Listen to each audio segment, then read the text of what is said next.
Welcome back to the Friday Matinee here on your hometown station AM 1220. I am Menji.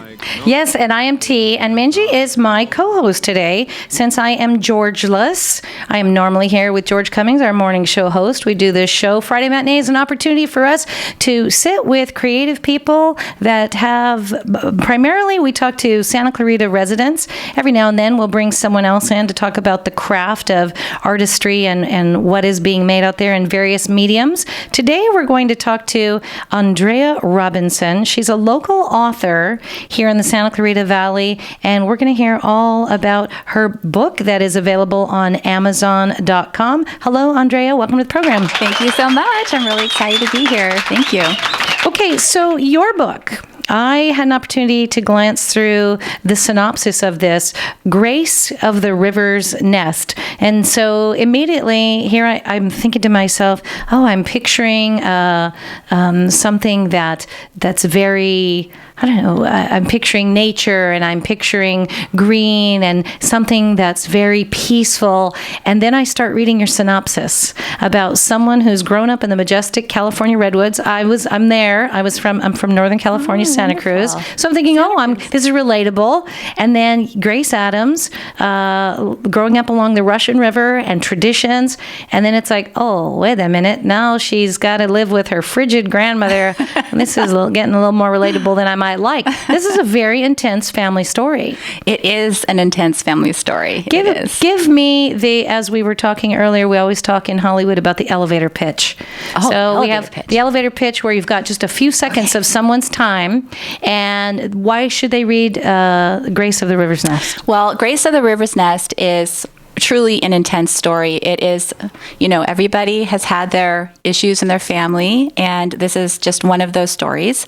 It's a story of hope. It's a story of forgiveness, of dropping your pride, communicating. And in this story, Grace, she goes through a series of devastating events as a child. She is forced to live with her grandmother, who is really, really unloving and unsupportive. And I know her.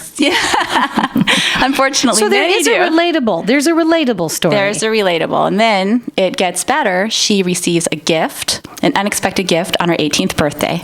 And she views her world in a more positive light. And that's a universal theme. Harry Potter got his when he was 11, right? Right. And then there was that freedom, that self-discovery. Yeah, exactly. So it's a theme that will resonate with people. So this is a good thing. Without giving away the ending or too much more, because we don't want spoilers, not even for your own book. One of the things I've noticed, you gave me some excerpts. I have the extras, and one of the things that you did, but in addition to giving the history, there's some real life history in your book, which I'm also a big fan of, but you give the recipe for bourbon balls. Bourbon balls. That is a family tradition.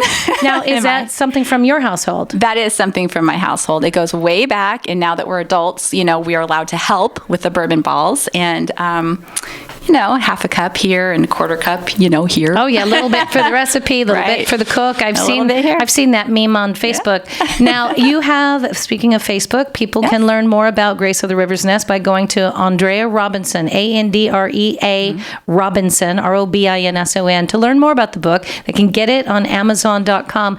Now it's radio, but we do have a podcast at hometownstation.com. You can go on and see all of our shows.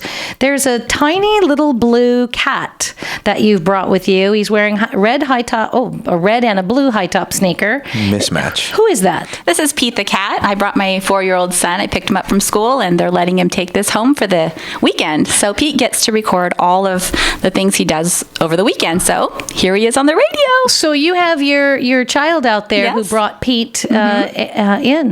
This is toward the end of the interview. We're going to bring him in and chat with him in the last 4 minutes. He's going to have such a cool story about where Pete has been. Where Pete has been. If he can talk, that will be amazing. We're going to bring him in anyway, even if it's to get a picture. So, Andrea, where did writing come from for you?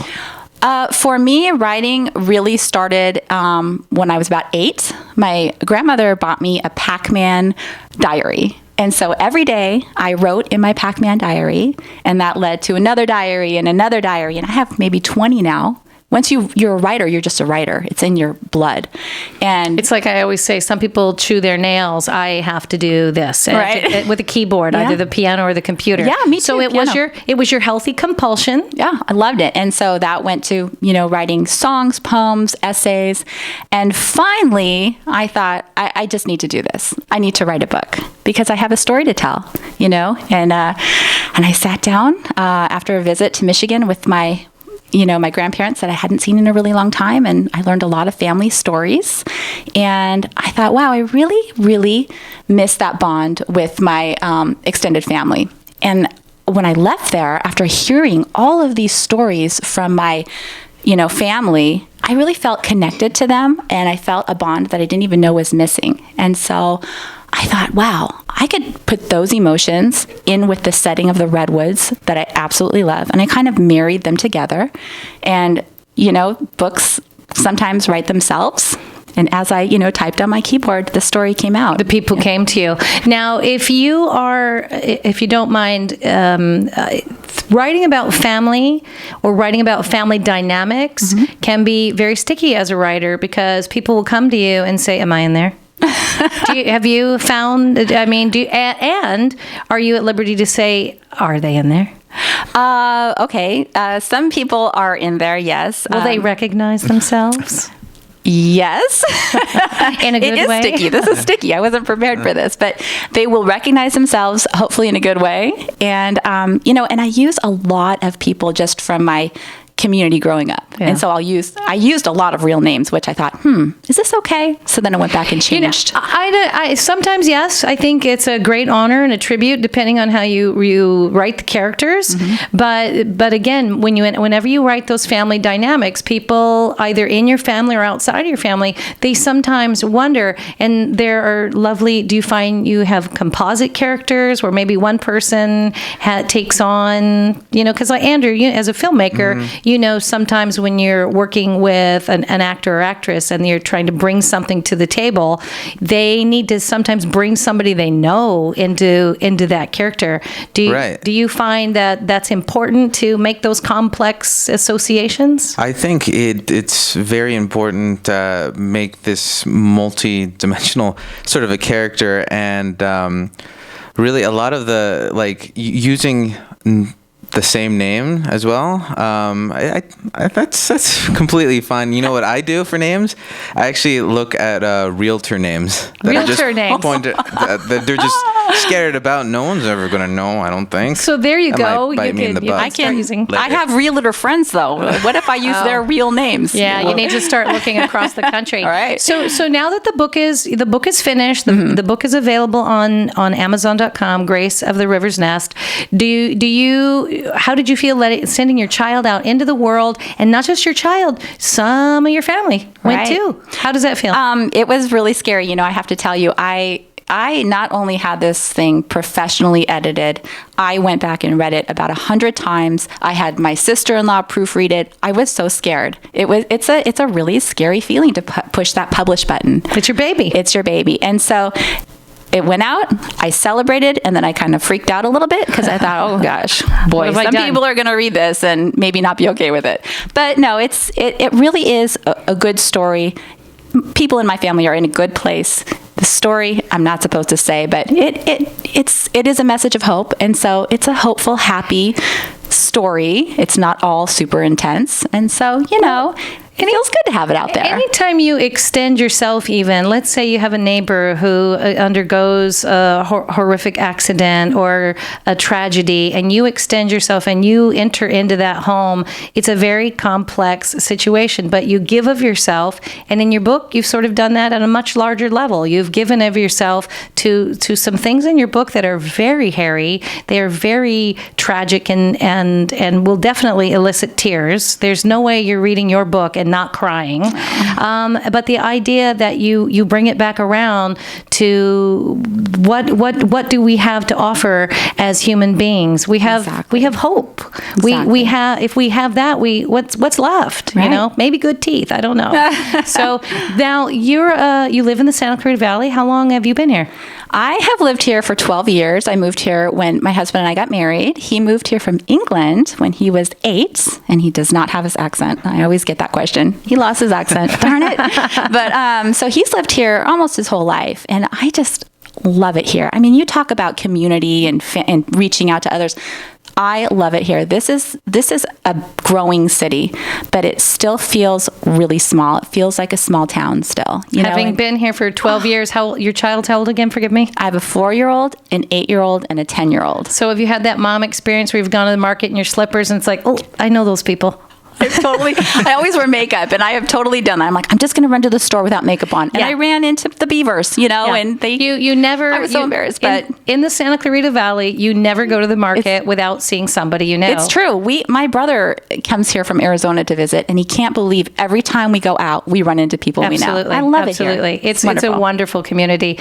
So now that you've written about your family, can I ask how long the process took you to actually, from the time you started pen to paper or finger to keyboard and push the publishing button? It took, honestly, I'm not going to lie. I really wanted to lie. It took me about 5 years. I had 2 little ones, and then I became pregnant, and I remember holding this little guy, typing one finger with one finger while he slept in my arms. That's how badly I wanted to get this done. It's a compulsion, and I think for someone listening who thinks they might have something inside of them, it's inspirational, and you offer them hope because you know what? You did it despite all of your other obligations, all of your other things, even misgivings maybe about putting family on paper, but you did it. So here's the thing. How do you keep yourself motivated, especially over a 5 years period? Someone could get really discouraged. Yeah. That's true.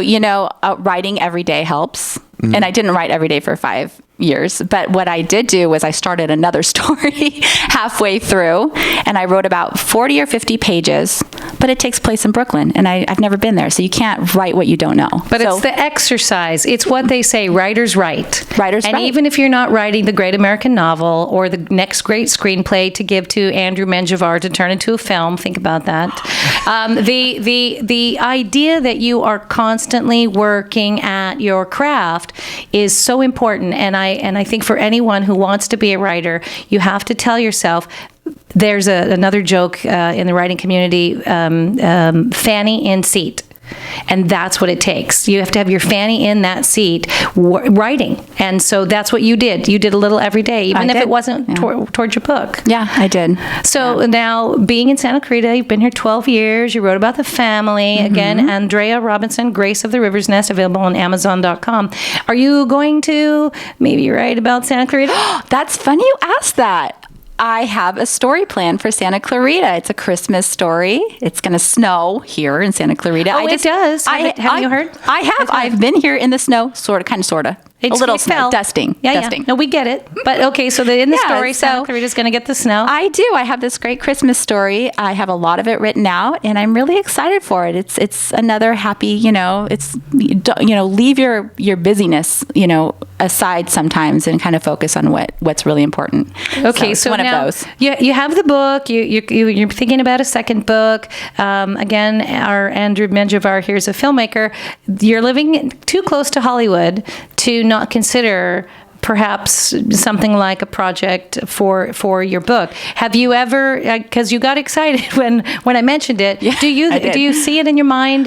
Was that part of the process for you, writing the book was sort of the visuals? Absolutely. I mean, you can't visualize the setting and this story without thinking about it becoming a movie.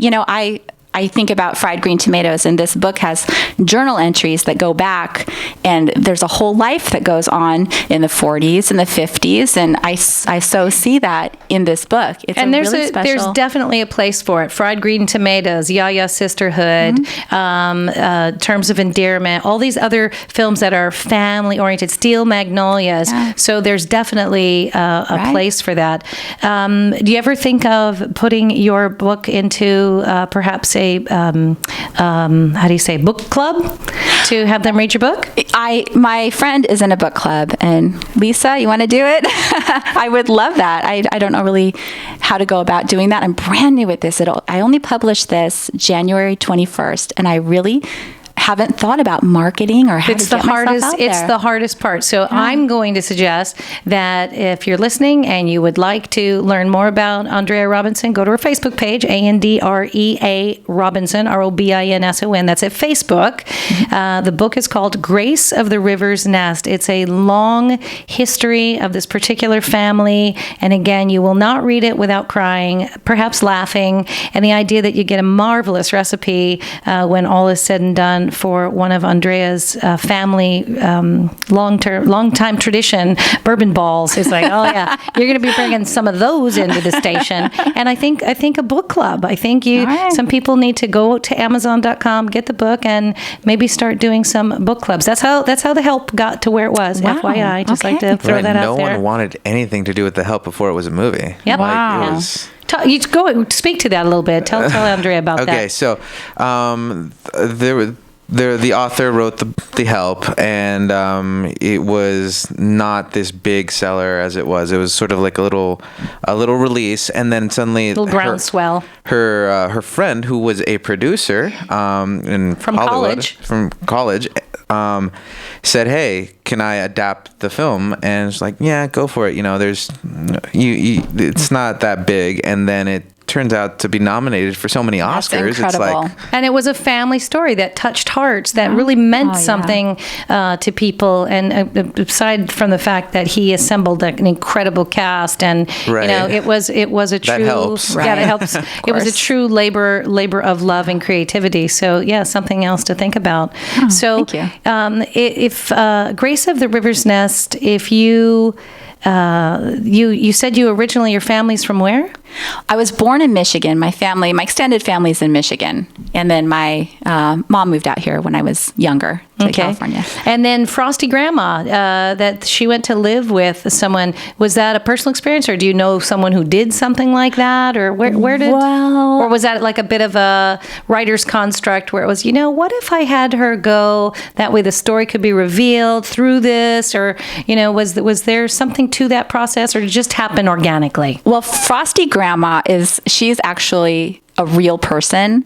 I told you, I know her. Yeah. I'm not sure how you know her. She is a real person. And, on my dad's side of the family, there was a big rift in the family over the house in this, over the sale of the house in this book. And she was very, very, very, cold, and she kind of distanced herself from the family. And so while I was growing up, I would see her a lot, but I really didn't talk to her. And so she's truly is the person that I remember as a child. She is the person in this book, but she has since died. So, and I don't use her real name. So no, but the idea that the character grew from somewhere, and you maybe didn't know her as well as, but this was something that came up inside that you decided to craft around that. Right. Yeah. So, do you have your children? Do they ever show up in stories that you write? Or but maybe not for publication, but do you still journal? That's what I really want to know. I do, not as much as I used to. I used to journal every single day, and now it's big things. When big events happen and things like that, like KHTS, that will be in the journal.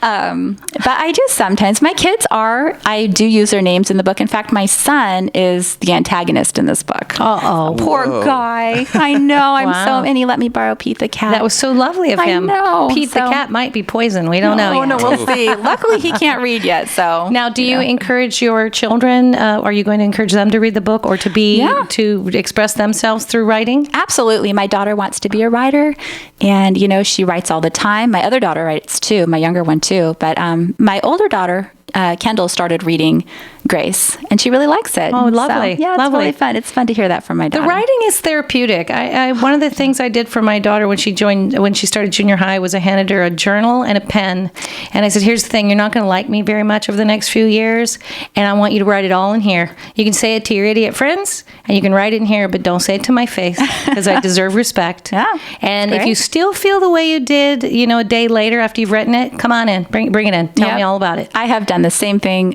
just myself growing growing up, and I just want to rip out those pages because my mom is great, But in those oh my moments, you gosh. needed to get that out of your system. So yep. would you encourage anybody, even if they weren't writing the great American novel, to sit down with a pen and paper or the computer and do that?